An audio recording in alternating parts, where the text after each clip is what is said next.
Hey, it's Bobby. Welcome back. Day number 4. So I hope you're enjoying the journey so far. I know some of you very much enjoyed the the orgasm analogy last night. If you're joining us in progress, that's on day number 3, and I'll just leave it for you to experience it with just that little bit of a teaser. I will share a story. I do work with corporations. I teach senior leaders a program that's called Enlightened Leadership, which is introducing them to these matters, this paradigm shift, and the effect that it has with them is to significantly increase the emotional intelligence. It opens up lines of communication that were previously blocked and allows them to achieve a lot more impressive results. And it's packaged a little bit differently since it's in a corporate environment. However, not too long ago, I was doing a presentation with one of the top 10 companies in the US, not a Fortune 100, a Fortune 10 company. They had flown in 70 of their leaders and a 2-day workshop that I was delivering to them. And on the first day, we talked about the aha moments and where they occur. And with this particular group, it was for some reason everybody in the audience that had an opinion said it happened in the showers. So we just kind of went with that throughout the day. And then later in the day, we were getting to the beyond words and the formless and the form and part of what we covered yesterday. And I used that orgasm example. And don't always do that. Sometimes I use chocolate instead, depending on the audience. But with this group, they were a little bit more open and fun. So I went for it. The next morning, got these 70 folks that are traveling into the home office. The CEO says, hey, this is a great chance. We don't get them all together all that often. So he came in and talked for the first hour and gave kind of a state of the union of how things were going with their company. And at the end of it, he turns to me and he said, thank you, Mr. Cobb, for creating the space for me to be able to deliver this message. And I'll let you get back to talking about showers and orgasms. And I think I'm probably blushing right now. I definitely was blushing a little bit that day. I thought, one of the corporate giants in the US currently, and I was sort of impressed that he knew my name, and not so impressed that when he thought of me, he thought of showers and orgasms. But oh well. Today, as I mentioned, we're going to be talking about what is it that our emotions are actually telling us.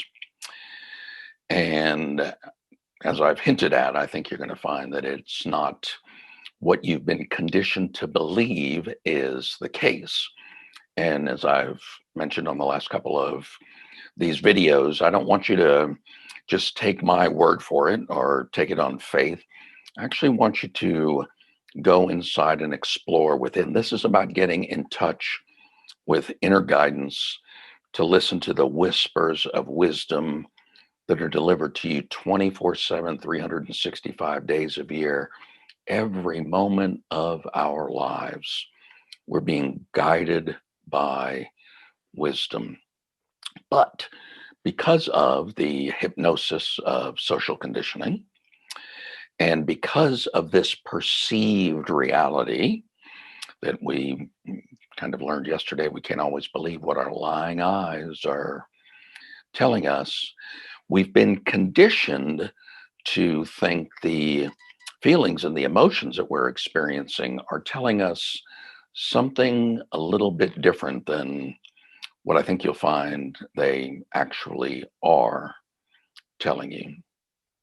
And I want you to just think about, you could call it the human trinity. We've talked about that we're spiritual beings having a human experience. And if we thought of ourselves as body, mind, and spirit. Three kind of separate parts, not really separate, all part of the whole, but we've been conditioned to be thinking of them as separate beings. And we've got this new bright, shiny object in terms of evolutionary development, the Neo-Cortex, which is both our superpower and our greatest weakness. We have a tendency to overthink almost everything. In fact, I did a 7-day trance camp, an opportunity for folks to get together in an off-site location and explore these very, very deeply for 7 solid days. People have massive breakthroughs in those sessions, and hopefully after COVID, I'll be having those again. None currently scheduled right now, but one of the most powerful and profound things that I do is those trance camps. And evidently, in one of them, I was frequently telling people, "You're overthinking this, you're overthinking this, you're overthinking this." And they were, and we do. And that's conditioning. I mean, it's not a judgment, it's not a bad thing. It's just what we have innocently and ignorantly been conditioned to believe is what we are seeing. And this powerful mind that we have is actually the faithful servant, loves to think several moves ahead, plan things out, analyze, strategize, look for patterns. And we tend to over rely on it. It's kind of like the old saying that if the only tool in your toolbox is a hammer, everything begins to look like a nail. And I think through the next couple of days of the exploration, you may come to see that that is true of our human experience. And so with this group, I was saying that over and over again. The last day they had got me a little gift. I opened it up and it's a baseball cap and it says, "You rot." And it's just like, USMC emblazoned on the top of the cap. And I look at that and I'm like, "You rot? What the heck is you rot?" And in sync, as though they had practiced it over and over again, they all kind of just shouted out, "You are overthinking this."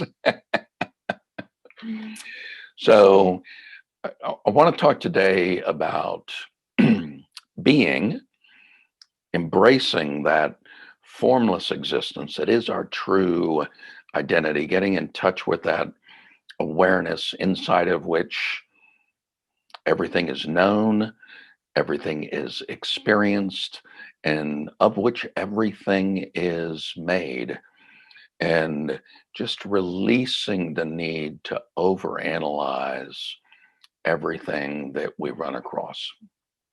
And I want you to just pick an emotion. It can be a positive or a negative one. And you can just go with whatever it is that you're feeling right now, or an experience that you've had in the last 24 hours or so. And check and see, what was it that was making you feel so up or so down wherever it was that you were experiencing that. And see, even if day 4 of doing this, you're not still conditioned to believe that you were happy because of X, Y, Z. It is our conditioning. And it's something that takes a little while to get over. But I want to offer up an alternative explanation of what's going on there. What if what that emotion is telling you about has absolutely nothing to do with your circumstances? And I want you to think about that for just a second. I mean, really fully consider it. See if, up until now, and perhaps still continuing in this moment, that's what you believe the functions of your feelings and emotions that are going through your body are telling you about. Your circumstances. You're upset because your boss is a jerk, or you're upset because you had a fight with your spouse or significant other, or your kids won't return their phone calls, or you're happy because you got a windfall, or you bought a new car, or you got a great new job, or your idiot boss got promoted and he's not going to be your boss anymore. He's going to be somebody else's problem moving forward. That's our conditioning. And what's happened in the last 5 years, you could say, certainly since 2016, as we've separated into Team Blue and Team Red, and those two teams are really not talking to each other. And, if you watch the news at night, if you're watching Fox News, you're going to hear all about how messed up Team Blue is. And if you're listening to MSNBC, you're going to hear what a bunch of liars the folks in the Team Red fever swamp are. And being a victim and all of this equity that we're talking about right now, it's like the victim mentality is getting further and further entrenched. And the narrative is getting more and more important. It's frequently said that regardless of which side of the aisle of the news you happen to like to listen to, the other side will say, well, they're not reporting that because it doesn't fit the narrative. And we're getting attached to this story, which is only further ingraining this concept of the idea that we are at the effect. But I want to explore what's actually going on inside. If you're having anxious thoughts at the moment, or if you're having massively happy thoughts at the moment, take a look and see what it feels like the cause of those emotions are. And if it pops up that it's something external, that's fine. Just work with that, work with what shows up. Now, another question is what you're experiencing, this emotion inside, have anything to do with what's going on right now? Or is it a result of some sort of time traveling?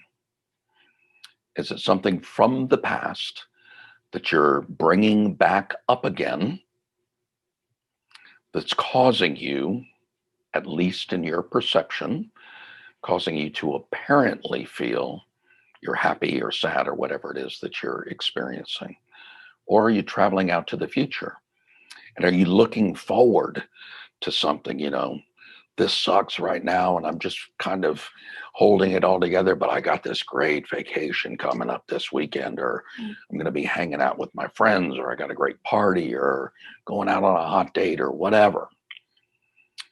Or is it something that you're worried about, an upcoming meeting that you're not completely prepared for, or whether or not you're going to hit your goals, or whether you're going to have enough money left over at the end of the month? Or are you in this moment? It's a question. And I'd love for you, and if you haven't commented yet in the group, just write down the answer to that question. In fact, what I'll do is I'll post a little meme up there with that and give you the opportunity to get a nice conversation going specifically around that thread. What's your experience? I can tell you when I ask this in person, it's almost always, however you're feeling in this particular moment, is almost always rationalized by something outside of us affecting us on the inside, and has nothing to do with the current moment. And well, I'll remind you first of the analogy that we used on day one or day two of the commuter that's driving one day and same traffic, same cars, same roads, surrounded by more or less the same people. And one day that person can be unbelievably happy, having a wonderful, blissfully zen moment and couldn't care less about the traffic. And that same person, a day or two or a week or two later, same car, same road, same time of day, surrounded by more or less the same people, can be so much on edge that if they get cut off, boom, out comes the gun out of the glove box and blow the tire out. Road rage. What's the difference? The only difference is what's going on the inside. So, what are your emotions telling you? Can you think of a time when your temper was like, man, you were on your last nerve, and literally all it was going to take was a little straw? I experienced it a few moments ago. I was in the middle of this recording, and my dog had to go to the bathroom, and I was on an incredible roll, and hopefully I'm still on an incredible roll. But all of a sudden, she started barking. And at first, I'm like, oh gosh, come on, hang on, let me finish this. And she was not hearing me. She needed to go out. So she started barking again. And I got frustrated. I kind of lost it a little bit. That same thing could happen again now. And actually, if it happened again now, odds are pretty good I would laugh. So, what are your emotions actually telling you? Are they telling you about your circumstances? Are you at the effect? Or is it possible that what they're telling you is a report about how you're doing on the inside, how aligned you are currently, how easily and effortlessly your access to resources is available to you, how clear your mind is, how quiet the mental static is, that you can hear those whispers of wisdom as they're delivered? Or if you are, as I was just a few moments ago, is it telling you you're not grounded right now? You're kind of wrapped up in getting this particular video done on a certain time frame. I'll let you in on a little secret. Originally, I was going to release this on March the 1st. I was going to call it Mindful March. And then I missed that deadline. So I decided, well, I'll do it the first day of spring, and it'll be Spring into Mindfulness, which is still what it's called. Didn't happen then either. I've finally released it on the 2nd or the 3rd. I don't actually remember what day it was that I released it on. But as that was going on, I got very much out of balance, all because of self-imposed deadlines that nobody else was even aware of. It was just something that I was making up in my head. And I was attempting to bend the world to my will. I was manufacturing the necessity that this had to be released. And that was just something that I completely made up. But as a result of the fact that I was very much attached to that outcome, I was very wound up by that goal.